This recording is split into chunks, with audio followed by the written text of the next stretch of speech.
This is The Other Side of Midnight with Frank Morano. They're running a strange program, y'all. Now, here's Frank Morano.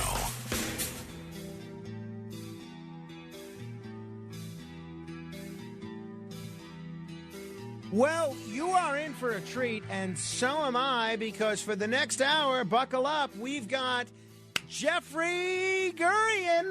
That's right. We are very, very blessed to have new listeners to this show all the time. And if you are about to hear Jeffrey Gurian for the first time, consider yourself lucky. And if you are someone that has heard my previous interviews with Jeffrey Gurian over the years, you already know what a treat you're in store for. Jeffrey Gurian is a comedy writer, a stand-up comic, a host, an author who literally writes books at a faster pace than I can read them. He's a producer, a director, a former practicing dentist, and if this really is your first time hearing Jeffrey, do yourself a favor and go to the YouTube and search Who the F is Jeffrey Gurian, Gurian. There is a wonderful short documentary about Jeffrey's life and career and his transition from the world of dentistry to the world of comedy. But the real reason that I love having Jeffrey on all the time, but especially this time of year, is because he is our go-to expert with respect to all things happiness. And there are really two types of folks around this time of year. There's folks that really make the holidays a festive time and really get a kick and a jolt out of being with friends and families and going to different Christmas parties, different Hanukkah parties, and it's a happy time for them. And there's a lot of other people who get very sad, very depressed this time of year. We'll get into some of the reasons as to why. But whatever category you fall into, prepare to benefit from the wisdom of Jeffrey Gurian. Jeffrey, it is great to see you. Thanks for coming in. What an introduction. Thank you so much, Frank. It is always so great to be on with you. You are the epitome of positive energy. Well, I try to be. And some days it's tougher than others. That's a very good point, because you really have to work at it. It doesn't come naturally to people. It's about learning to control your mind and your thoughts. And one of the things that I find, and I think a lot of people who are up right now listening at odd hours can probably relate to this, is it becomes very difficult to maintain a positive frame of mind when you're not necessarily getting enough rest, right? And I had, I had some friends that I was supposed to get together with last night, but I've been busy because my wife is sick, my son was sick before that, and there's a lot going on at home. So I said I could really benefit from just an hour nap. And I hate to renege on a commitment to get together with anybody, but I benefited so much from this hour nap. I feel like I am a totally different man after this nap. I am curious, with you, you're always so positive, you're always so energetic, you're always kind of channeling, rowing in the right direction. You kind of uplift the spirits of everybody around you. What do you do in terms of sleep, in terms of rest? What's your sleep schedule like generally on days when you're not coming in studio late at night here? No, that's an interesting question for me. I'm a late person. I'm a night person. I don't understand morning people. So I'm usually up till 1 or 2 in the morning anyway. And I wake up when my body wakes me up. But you're so right about needing rest and sleep. There's an acronym called HALT. Hungry, angry, lonely, tired. I can relate. Yeah. I can relate. And when you're any one of those things, it really affects your mood and your thoughts. It's so funny. When I used to work early mornings, I used to produce a morning show that started at 5 a.m., which means really you get into work at 3:30 a.m., which means you're, awake by 2 a.m. commuting. By the end of the work week, I would build up such a sleep deficit, and I was just miserable. I would get depressed by the end of the week, and I would be poised to quit every week. Absolutely, and right. I would always say, well, let me see where I am on Monday. And sure enough, come Monday, you're refreshed at the new outlook on life. Sunday was the first day of Hanukkah. You are not only Jewish, but the author of the book Holiday Hilarity, A Humorous History of Celebration. We're going to get into that in a second. What did you do for Hanukkah? I took out my menorah and I lit my candles and I said the 3 prayers in Hebrew, and I read them from Hebrew because I remember how to read Hebrew from when I went to Hebrew school as a kid. It's so interesting. I don't necessarily know what I'm reading. I don't know, but I know how to say the words, and it's very interesting. Hanukkah is a very interesting holiday. It was, the Maccabees, who were probably the first Jewish street gang. People think of Jews as being very passive, and it's interesting to me that I just said the word Jews because I like to say Jewish people instead of Jews. Jews sounds accusatory. When you say I'm a Jew, I'd rather say I'm Jewish. There's a different energy to it. Right. Same if you're saying blacks versus black people. Yeah, or, exactly. Irishmen versus the Irish. There's a different energy to it. Absolutely. And so thousands of years ago, I think it was 2 centuries before Christianity, the Syrian Greek Empire tried to get the Jewish people to bow down to a god named Zeus. And Jews are taught, or Jewish people are taught, not to bow down. And anyway, the temple got destroyed. The Maccabees, there was a guy named Mattathias who had 5 sons, and these guys were tough. And one of them was named John Gotti. And I'm telling you this, I look on my phone. Oh, my goodness. Look on my phone. Yeah, Mattathias was the father of Judas Maccabeus. John Gotti. You see it? Gaddi. And I put it on my phone just because I knew you were going to think I was kidding when I said John Gotti. Right? People are always accusing John Gotti Jr. of being part Jewish. Now maybe there's a basis for that. That's very interesting. Exactly. I thought that was hilarious when I saw that. So they were tough guys, and they beat back. It was a 3-year war, and the temple. And I've asked rabbis about this. I guess it was one major temple for all the Jewish people. It accommodated thousands of people. The temple got destroyed. And when they won the war, when the Maccabees won the war, they took back the temple. They destroyed the idol that was there. And when they looked for the oil to light a lamp, all the oil had been defiled except for one canister of oil. And that one canister of oil they thought would only last one night, and it lasted 8 nights. And that's the miracle of lights. That's where that came from. You have this great book, Holiday Hilarity, A Humorous History of Celebration. One of the things that's but tell us about the book. We've spoken about this before, but what made you write this book? It was suggested to me. A woman who was a best-selling author called me, and she said, why don't you write a book about the holidays? And it was interesting because I always found holidays interesting. People are not aware of the history of the holidays. But I wanted to put a comedic flair to it. So I took 12 of our most famous holidays, and I researched them, and then I did a whimsical look at each of the holidays. And I brought some facts. Do you have any idea when New Year's Eve started? I'm guessing December 31st, but I couldn't tell you with certitude. 4,000 years ago, in ancient Babylon, the Babylonians celebrated the coming of the new year. There was a sky god. They believed his name was Marduk, and he conquered a sea goddess named Tiamat. Even in those days, it was a patriarchal society. Right? So the stories in here, they're not only humorous, but they're true. The history is true of all these They're true, holidays. But then I did a humorous look at them. So in those days, when the New Year came, and this sounds like a weird story, and you'd think it's from my book, Man Robs Bank with His Chin, but it's the truth. It's the emes, as they say. A high priest would take the king to see whether he would stay king, and he would pull him by his ears on the ground in front of a statue and slap him in the face as hard as he could to try and elicit tears. The king would be slapped? The king would be slapped as hard as he could to see if it would elicit tears. And if the king cried because of being slapped, it would show that he had humility, and they would let him stay for another year. Oh, so you want to be crying if you're the king. They wanted the king to cry to show that he was humble enough. And it said even Nebuchadnezzar, which is a name you don't hear much. You ever run into a guy named Nebuchadnezzar? It's been a while. At a party? It's been a while. I was at a party recently. I ran into a guy named Pinocchio. I didn't believe one thing he said. Not one thing. Did he look like he had a nose job? And I hate to be judgmental, too, but it was like, yeah, he looked like he had a nose job. So Nebuchadnezzar, even he was a very powerful Babylonian king.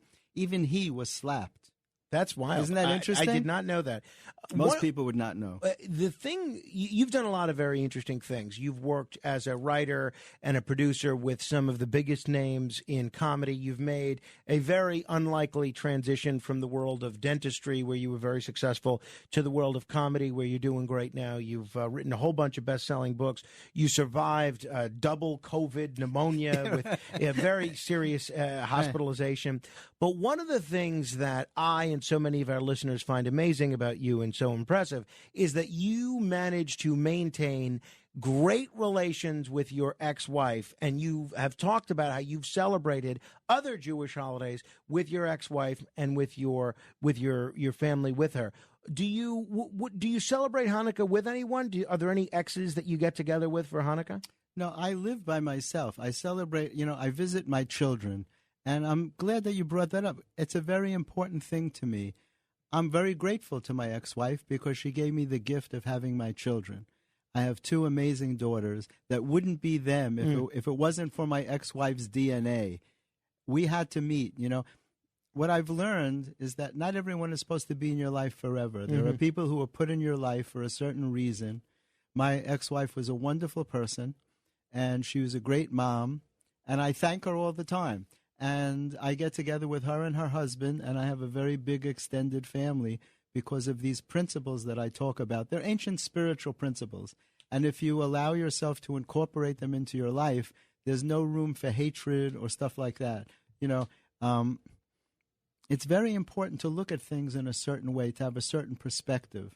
In my book, I write, you can't change your past. The only thing you could change is your perspective of your past, how you look at things. That's great. That's great. Which book do you focus that on?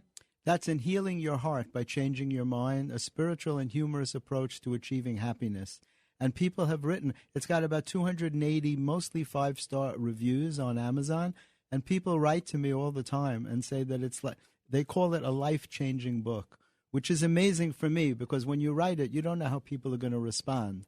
I wrote it from my heart. It's the first time I ever really opened up about myself and about other things, about how I felt about things.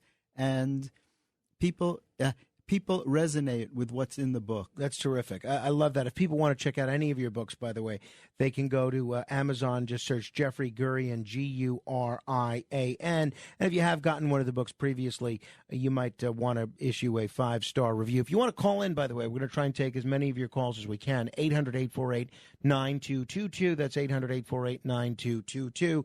The thing that I love about your book is one of the many things about holiday hilarity is your spelling of Chanukah. You include the C, Channukkah.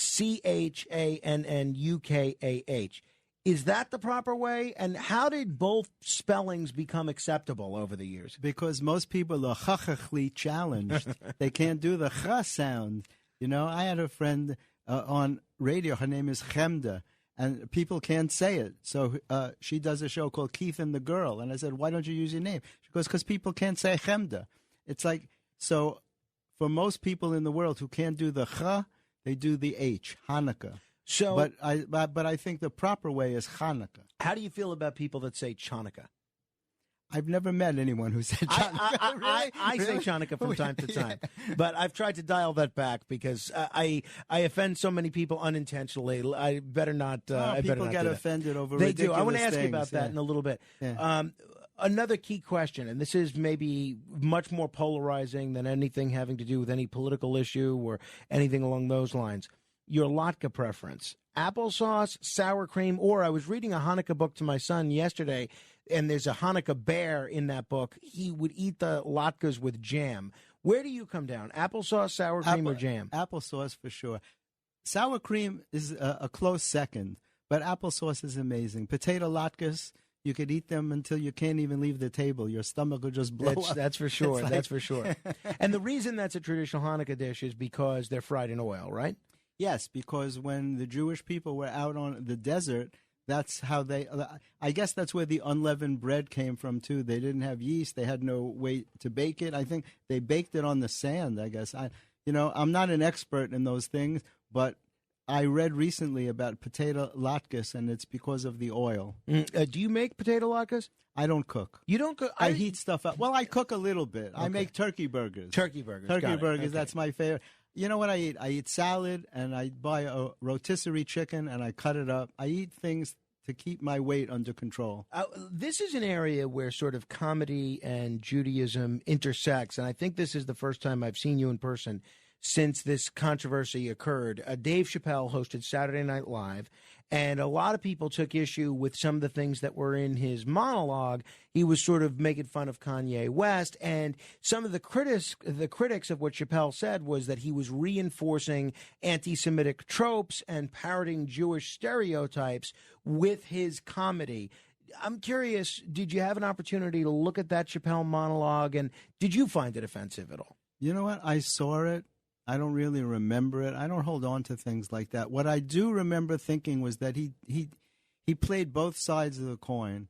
You know, people tend to do that. He's very clever with words, and I don't remember exactly what he said, but I remember thinking that, you know, it started out being very anti what Kanye said. By the way, I was with Jeffrey Ross last night, and he said he's probably the only Jewish guy left who's still wearing Yeezys. He goes, just because Kanye is anti-Semitic, it doesn't mean that he can't be stylish anymore. You know, but Dave Chappelle is a master wordsmith, and when a guy like that is talking about something controversial, they kind of take both sides.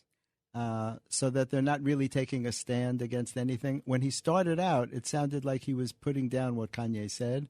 But at the end, I don't remember how he ended it, but I remember thinking it wasn't particularly satisfying. Yeah, a lot of people were upset by this. And there's another comedian, a Jewish comedian, by the name of Ari Shafir. Do you know him? I know Ari very well, yeah. So a lot of his comedy deals with kind of reinforcing Jewish stereotypes about cheapness, about things of that nature. And I could see how some people might be offended by that kind of material, even though he is Jewish in making these remarks. Now, Rob Eshman, who's a columnist for The Forward, says that Jews shouldn't be offended by either Dave Chappelle or Ari Shafir. How do you view ethnic stereotypes, Jewish stereotypes, religious stereotypes? Is it okay to laugh at these? Where do audiences draw the line? Where do comics draw the line? What's okay to joke about? What's okay to laugh about? Such a great question. You know, first of all, I hate stereotypes. I hate when you can look at someone and think you know all about them. So I love people who break down stereotypes. Yeah, you would think that. Because I don't fall into a category, right. But people want to put people in a category. They feel uncomfortable if they can't put you in a box. And I always talk about, everyone thinks I'm in the music business. You know, Page Six actually did a story recently because I was at an event some years ago, a black tie event. My hair was very long, and Paul Anka, Billy Joel, and Keith Richards all made a stop at my table just to say hello to me. They had never met me before, but they assumed they had to know me, that I must have been some music executive. When it comes to comedy, I think if people are smart, they know if you're coming from a place of love or a place of hate. You have to use your intuition. I was the opening night act at the Martin Luther King Comedy Festival once. I was the only white guy on the show. And I said to the audience, I was finishing my set, and I realized there was an opportunity there. And I said to the audience, are you guys into racial humor? And they said yes. And I told some jokes, and the audience loved it. And I left the stage, and then I came back on stage, which I don't ordinarily do. And I asked the host for the mic, and I said, I want to thank the audience. I need to thank you all for being so cool, for allowing me to do jokes like that, because they were not hurtful. The audience loved the jokes. And I said, I look at comedy as a healing force that brings everybody together. And if you can laugh at yourself, which you should be able to do, and then you could laugh at other people in a kind way, that's what makes the world a better place. And that's what comedy is supposed to be.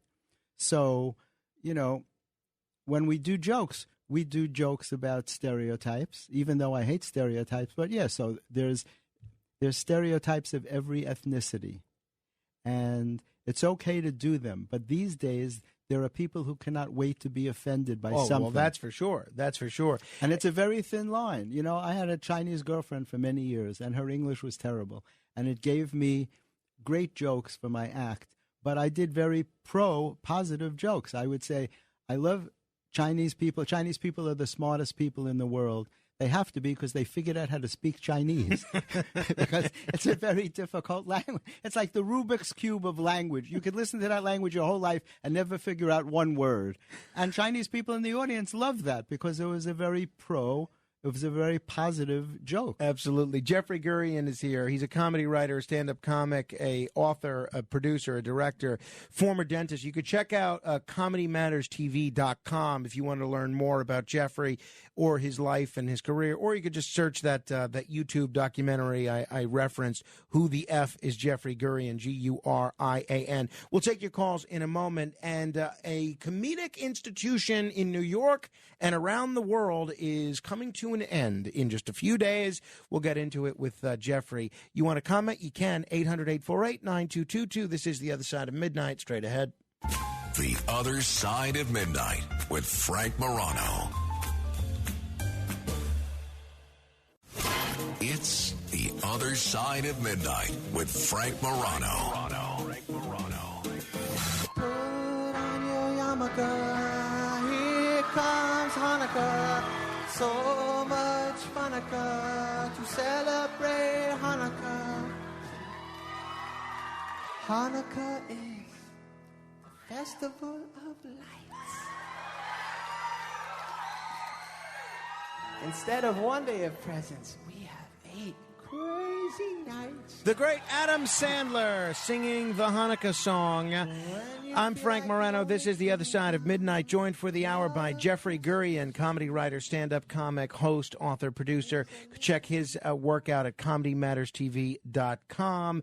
Speaking of Hanukkah, he's got a terrific book out, which is available on Amazon and elsewhere. It's called Holiday Hilarity, a humorous history of celebration. Jeffrey, I'm imagining you know Adam Sandler, right? I do, yeah. Yeah. I Well, do. what's he like? When I saw him last, actually, it was when he did his Netflix special at the comic strip. He started at the comic strip.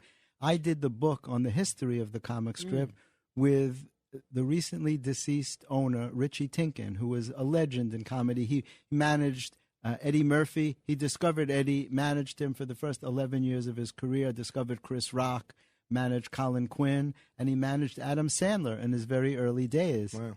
And so when Jerry Seinfeld was doing his Netflix special, he did it at the comic strip. And he had asked me to keep it a secret, by the way, which I did for a few months because he didn't want people to know. They turned the club back into the way it looked in 1976, and he was doing his material from the early days. And then Adam Sandler did his special at the comic strip. Well, it was pre-pandemic, so I guess it was about 3 or 4 years ago that I saw him last. Why do you think, he's been making this transition to a more serious actor? He would do and Uncut Gems. Oh, yeah. Uncut Gems. Fantastic. Incredible dramatic Fantastic, role. yeah. We've seen some people being able to make that transition seamlessly. Andrew Dice Clay comes to mind. He was in the Lady Gaga movie with Bradley Cooper. A Star is Born. I'm one of the only people that ever wrote for Andrew Dice Clay. Really? Wow. Yeah, and he says it. He says it openly on the radio. He credits me for that. So you have Andrew Dice Clay, you have Adam Sandler, Steve Martin to some extent. A lot of other comedic actors have tried to make that transition. They haven't been as successful. Why? Why is one actor able to make you laugh one day and make you cry the next, and some others are just kind of stuck in that box? It's difficult, for instance, to imagine Jackie Mason in a dramatic role. It's funny because I wrote a movie for Jackie Mason, and I took him to Caroline's when it was at the Seaport because it was about a tough Jewish neighborhood. He was supposed to play a a private detective, like a nebbishy private, kind of like Clouseau. It's hilarious already. I want to see this picture. Bumbling private detective, and there was a Hasidic motorcycle gang called the Ashkenazis, and so I found a group called Black Shabbos, which was a comedic group, a takeoff on Black Sabbath, the heavy metal group. And they were performing at Caroline's when it was at the Seaport. And I brought Jackie down there to see them because we were reminiscing about Caroline's because it's closing after 30 years on December 31st. And I forgot what you asked me. What made me? First of all, now I want to hear what happened with that Jackie Mason picture. With it him never got made. He loved the picture. Boy. It was called The Detective, and he accidentally becomes a hero. terrorists want to take over our country. They realize they can't beat us militarily, so they're planning to unleash the dreaded pants virus that would destroy every pair of pants in the country, leaving us a nation of men in our underwear. It's and so Jackie solves that crime. It's funny. I know that you are friendly with Sheba Mason, and I know that you gave a very good review to her show. I just went to see it again at Caroline's. I'm sorry I missed it. I didn't get to see it, but we had she and the gentleman that plays Jackie in studio, Ian, and he's very good. Maybe you could redo that picture with Ian as Jackie Mason playing that detective. Well, it's hilarious that you just said that. I just sent her the script because I did her show. She's got her own comedy club called Three Monkeys on West 54th Street. So I did the show a couple of weeks ago, and I said, do you know about the film that I wrote for your dad? And she goes, no, send it to me. I want to see that. Oh, that's great. So I just sent it to her. So it would be very interesting if we fun. can get that done. Richard Belzer was another one who translated from comedy to serious acting. Comedians are very talented and they're very smart. I think you have to be smart to be a good comic. And it's harder to do comedy than to do drama. It's very hard to do comedy. Drama is fairly easy because, you draw on the natural things that happen in your life. But not everybody can do that. That's true. It doesn't translate very often. All right. A lot of people are eager to chat with you. Very quickly, though, you alluded to the fact that Caroline's Comedy Club is closing in just 11 days. I've been to Caroline's many times over the years, had a lot of great times there. You were there just last night with Jeffrey Ross? Yes, I had the honor of being on his last show. He headlined this past weekend. 5 shows, everyone sold out, 300 people. There wasn't a seat to be had. And we were on Fox TV last week. They called me for my opinion because I'm considered a comedy historian. I said, I think that's accurate, right? Does that make me old? I don't know. So I said, but it was an honor. So I was on and Jeffrey was on, and he said that because it was his last weekend, he was going to open up his own show and allow some of his friends to come on and do spots. And so I had the honor of doing one of those spots last night. Oh, what a treat. It was fantastic. Why are they closing? Have you talked to Caroline Hirsch about it? Yeah, I was with Caroline last night. A rent dispute. The landlord, after 30 years, and it's a jewel in Times Square. Believe me, they really need Caroline to be there. She's been in that location 30 years. She's been around for 40 years. I was at her original club when it was on 26th and 8th. She had a small club then before it moved to the Seaport, I think in 1992. But that's where I first saw Jerry Seinfeld and Paul Reiser on the same night. For some reason, I remember the night I met them at that old club. So it was a rent dispute, and she refused to pay. I think they were raising her rent by 50%. Unbelievable. And so she has big plans. She didn't say what they were. She said Caroline's is not going away. They just finished the 18th year of the New York Comedy Festival, the biggest comedy festival in the country, and it's going to continue. Now, she got her start, speaking of exes, with her ex-husband, right? Neil Hirsch. Neil Hirsch, right. Yeah. And that's great how things worked out with her, and I'm wishing her the best. Caroline's, it's a New York institution, Absolutely. a comedic institution. All right, 800-848-9222. Billy is in Pearl River. Hello, Billy. Hello, guys. How you doing? Great show. Thanks. I'd like to ask Dr. Jeff, does his hair ever get in the way of him being a dentist? And what's the difference between Christian girls and Jewish girls in New York? Whoa, that's a hard question. My hair, I was banned from dental school because I grew a mustache. And I wish I had the picture. My hair was so short.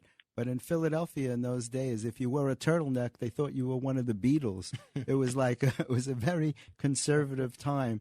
And these days, the dean of that dental school invites me.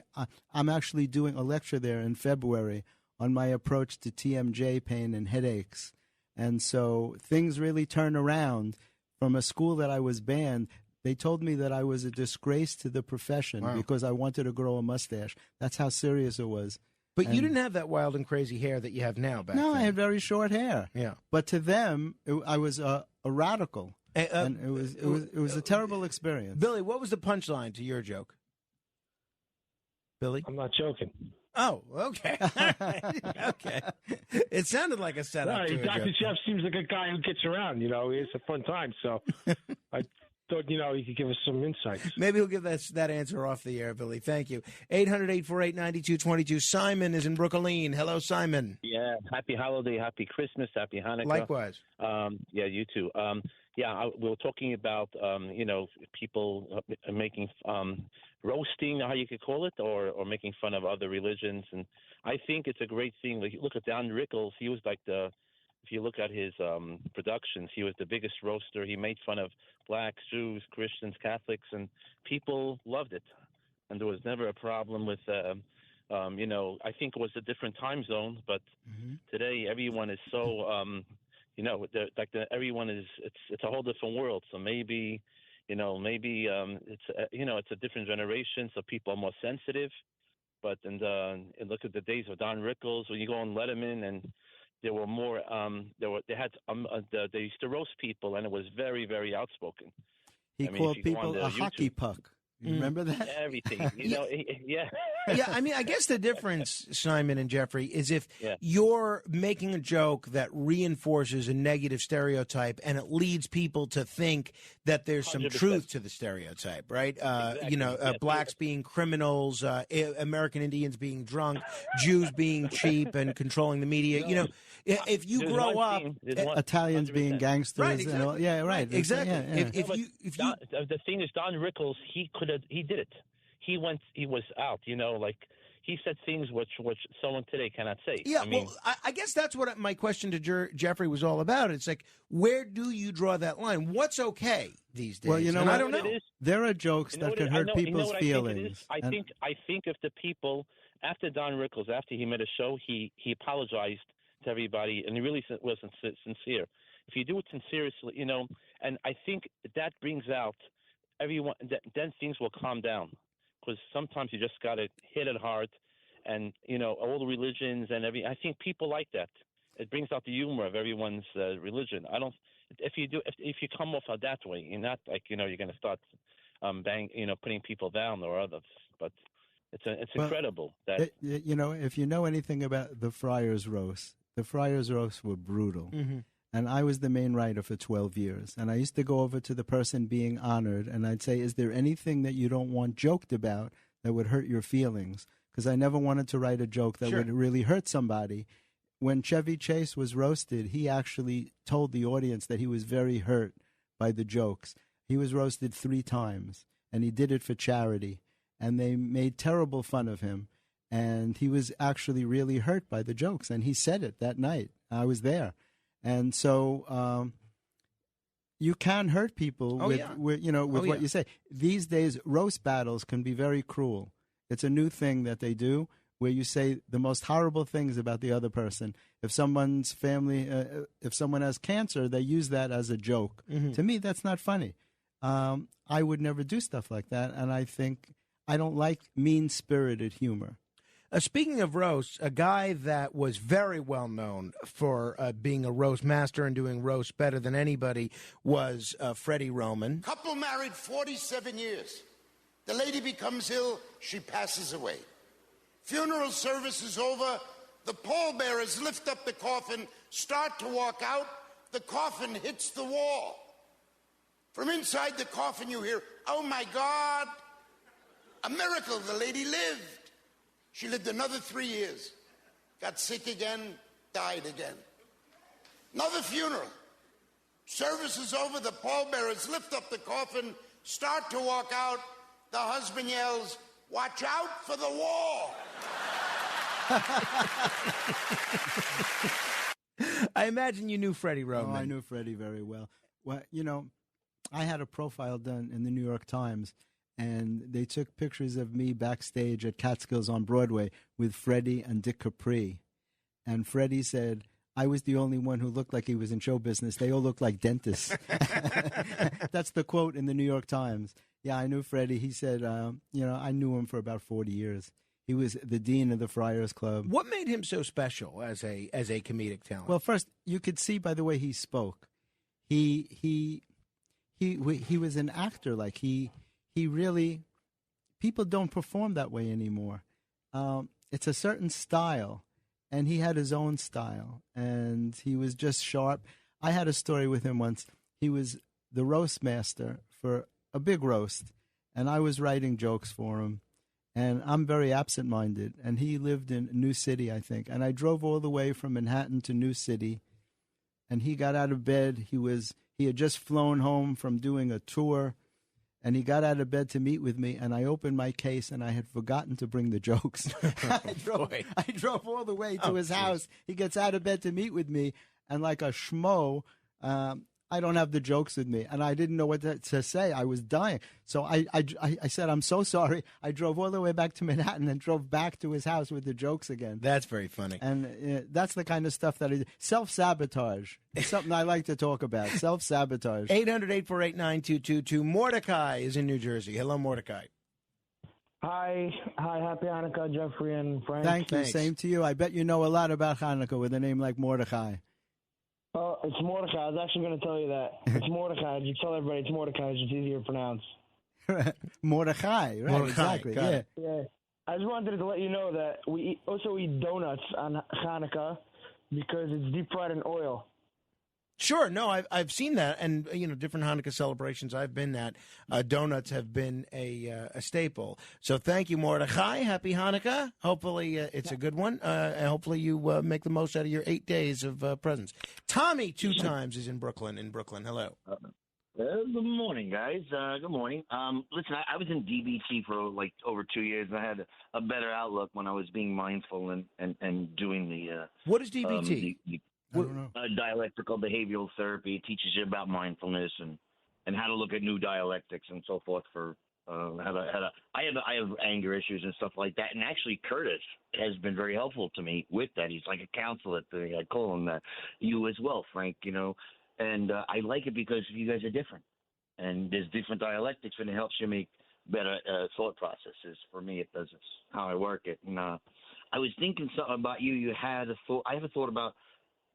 When you had issues with Avery, like he sits there and he doesn't, interact with you, maybe you take the lead here and engage with him and tell him what you said the other night about how his spiel with Curtis was good. Talk to him about it, it's okay. It's okay. I actually prefer him not saying anything when he's here. Let him save that for Curtis on the weekend. Thank you, though, Tommy.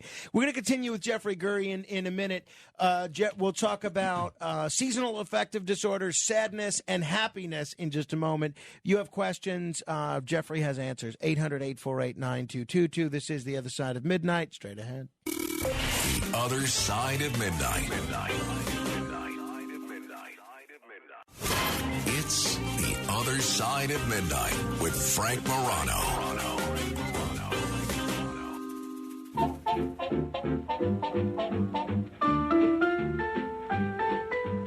Heaven, I'm in heaven, and my heart beats so that I can hardly speak, and I seem to find the happiness I seek when we're out together dancing cheek to cheek. Heaven, I'm in heaven. The great Fred Astaire singing about dancing cheek to cheek. Jeffrey Gurian is, I'm not sure how much of a dancer he is, but he is one of the gifted communicators I've ever had the opportunity to get to know. He's a comedy writer, stand-up comic himself, a host, an author, a producer. You could check out some of his work at ComedyMattersTV.com. We're taking some of your calls at 800-848-9222. But if Jeffrey has one passion, even greater than dentistry and comedy combined, it is happiness. And we see around this time of year, Jeffrey, a lot of people dealing with what they call seasonal affective disorder, which is very appropriately acronymed as SAD. Why do we see so many people who get down in the dumps this time of year? I am really so glad that you brought that up because it's a very real thing, and I suffered with it for many years. And it has to do with sensitivity. And I think that people in general are much more sensitive than they even realize. I'm sensitive. I'm an empath. I had to learn that, and I've been told that by many people who know. I feel more than I want to feel. There was a time if I was with you and you were sad, I was sadder for you than you were. I overfelt my feelings. I'm like an antenna for feelings. When seasons change and it's dark, it affects me. I'm sensitive to light, to color, to the people in the room that I'm with, to the actual room that I'm in, which is why in my books I teach people to create their own happiness center in their home where they live. I don't care if you have one room or a mansion. It's very important to surround yourself with brightness, with things that make you happy. Every place you look should be something that makes you feel good inside, whether it's pictures of people. In my house, I have balloons. It may sound silly. People would think children live there. There's balloons all the time because balloons are a symbol of happiness. I have crayons and toys and bright colors. My carpeting is white. My piano is white. My car is white because when I'm surrounded by darkness, it makes me sad. Now, it's not like it used to be. I worked my way through it because I personally learned to use my sensitivity as a strength and not as a weakness. Growing up as a sensitive boy, it feels like a weakness. And in our society, women are mostly affected by it because our society likes to tell women that they're too sensitive, which is a terrible message. Because if people were more sensitive, they would be kinder to each other. And sensitivity happens to be a great strength. And until people learn that, it makes you feel like a burden. So SAD, seasonal affective disorder, is very real. And it used to really bother me when we have to turn the clocks back. By the way, I don't know why they don't do away with... don't get me started. With daylight savings time. Every year they promise they're going to do it, and they do nothing. This is a twice-a-year rant from me. I'm so glad that you feel the same way. This is one of my biggest issues. Many years ago, they did it. I think it had something to do with the oil crisis or something. They did it 1 year, and it stayed light out. When I was in Europe, it's light out till 9, 10 o'clock at night. I don't know that they could do that here, but they should do away with daylight savings time. And it does nothing. Oh, don't get me started. I completely agree.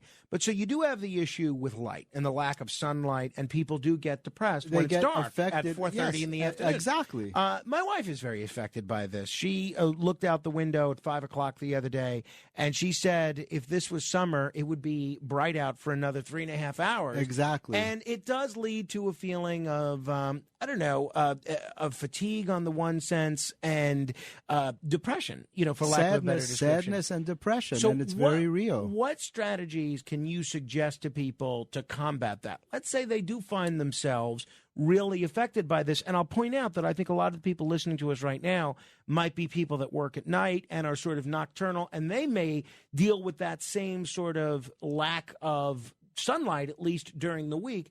They could probably benefit from some of those same strategies. What would you suggest to people? To create brightness in your apartment where you live. That's what I was trying to bring out before, that it's very important.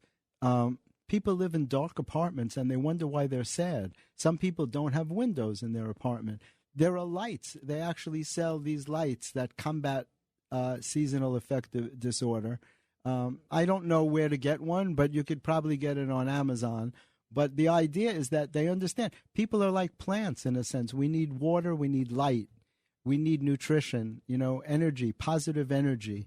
And so, again, I practice what I preach. If you came to my house, you'd see everything is bright and fun. People walk in, they're like, is this a party? And I'm like, always. There's always things around that make me smile because otherwise I could be very affected by that. It's so funny. I didn't do it, mindfully. I didn't do it strategically. But in my office, you come in my office and you see shelves and shelves of bobblehead dolls, mostly bobblehead dolls of presidents, but you have, a bunch of other people as well. And my little cousins were over recently, and, they were all, children, 10, 11 years old. Right. And they all took note of how, it was almost like a child's office in that there were toys and dolls all over the place. So those do bring me a lot of joy. I think that is a great suggestion for people. Inner child is very important. Inside you, there's little Frank Morano. When you were a little kid and your friends would come to call for you and say, can Frank come out to play? And you get all excited. That's not supposed to stop just because you grow up and do serious things. You're supposed to stay connected. My inner child's my best friend. Mm-hmm. When I'm home alone, I'm thinking of crazy things. I'm saying unusual names. I make up stuff for myself. if someone heard me, they'd probably think I was insane. Oh, yeah, no, same here. But I laugh. I laugh all the time when I'm alone, and people need to do that for themselves. 800-848-9222. One of the other things that we see around this time of year is people not only getting sad because of the lack of light and because the sun is setting at 2:15 in the afternoon, but a lot of folks, especially people that might be up late listening to us right now, they may have family members that have passed on, or they may not have any family at all, and they see all these Christmas movies on the Hallmark Channel. They hear on the radio these great songs and great stories of people getting together for Hanukkah, Christmas Eve, Christmas Day, New Year's Day with their family and with their friends, and they may not have anybody to get together with, and a lot of times that will lead to a greater sense of despair and depression. As someone who lives alone, what advice would you give to somebody that's listening to us right now who feels lonely, and particularly lonely this time of year? Yeah, there are times, look, I'm very upbeat, but there are times that I myself can feel that. I go to comedy clubs. I hang out. Interacting with other people is very important. And, I hate social awkwardness. I describe myself as a gregarious isolator. I want to know everybody, but not that well sometimes, because sometimes people can make you feel uncomfortable too. But I go to comedy clubs. I listen to other comedians perform. Comedy is a tremendous healing force. It's not just, I'm on the board of this group called Laugh MD. And Laugh MD brings comedy to hospitals. Also, comedy cures. I don't know if you've heard of that. Absolutely, yeah. I performed at Sloan Kettering for cancer patients. They actually wheeled people out on IVs to make them laugh because, unfortunately, sick people don't get a lot of contact. They don't have opportunities to laugh. So it's a very powerful thing. Healing, comedy is definitely a healing force. Laughter is the best medicine. You've heard people say that for years, and it's very true. So I'm very glad to be part of this group. I think they just got accepted at NYU, and they're going to be in hospitals all around the country bringing comedy on iPads to people who need to laugh. That's wonderful. I mean, I guess if you're performing at a hospital, that's the one place that you really don't want to kill. Right? And you got to work clean. I can imagine. Hey, have you noticed that I'm wearing my WABC I saw that. pin? Back the Blue. My Back the Blue pin. John Katzimatidis had this great event on 2nd Avenue, backing the blue, and there were some great speakers, and Rita Cosby was there from WABC, and Bo Dietl was there, and a whole bunch of people from the network. And I was there, and I got one of these pins. It's great. I've got a couple myself that I managed to purloin. 800-848-9222. You mentioned you were at Caroline's yesterday, performing as part of this Jeff Ross set. If people want to see you perform, anything forthcoming that you could tell us about that people could plan for? I don't have a regular schedule. I perform when people ask me, but I'm going to have a big announcement very soon. This comedy show, I had mentioned it before. I was named executive producer of a new show that we're in the planning stages, and I have a deal with a very big comedy club in New York, a very exclusive comedy club where we're going to be shooting it from. And it's a comedy competition / reality show. Oh, really? Something very different than has been done. So that'll be in 2023? Yes, That's absolutely, exciting. 2023. And I'll be announcing it on your show. Terrific. I as can't soon wait. as it progresses a little bit more. Hey, that will be fun. The comedy world did take note that somebody that's been part of the Saturday Night Live family for a long time, Cecily Strong, is actually leaving. She joked about this in character on Weekend Update this past weekend. I had a lot of fun here, and I feel really lucky that I got to have so many of the best moments of my life in this place with these people that I love so much. But I don't know. I guess take that with a grain of salt, being that I have addiction issues. Does Saturday Night Live still have the same place in comedy today as it did 20, 30, 40 years ago? Isn't that an amazing question, though, that a show that's been on for more than 40 years? It's unbelievable. It is amazing, right? Yeah, I've been going since the very early days. I haven't been there a while, but I'm friends with a bunch of the people on the show. Colin Jost, who gave me blurbs for my book, Michael Che, Pete Davidson. used to come and do my late night show at the comic strip Wow. when he was just a teenager, and so I've seen these people progress. Lorne Michaels did an amazing thing to create a show that's on for more than 40 years. Sketches are the hardest thing to do. It's easy to get into a sketch, very hard to end it. That was the beauty of Monty Python, because they could just say, well, that's it. That's the end of the sketch. We're done, But it's very hard to work your way out of a sketch and be funny. Sketches can be clever, but to sustain a live show for more than 40 years, it's inconceivable. That's for sure. So there's sort of an artful dodge on my question. That's okay. It's okay. hard. I don't judge. I respect everybody that goes on stage. People Same. who have never performed comedy don't know how hard that is. To get up on a stage and try to convince strangers that what you think is funny is actually funny is an unbelievable thing to do. It took me many years to get the courage to do that. That's a great point. 800-848-9222. Before we run out of time, let me say hello to Craig in New Jersey. Hello, Craig. How you doing? I've been listening to the show, and I've been listening to Jeffrey.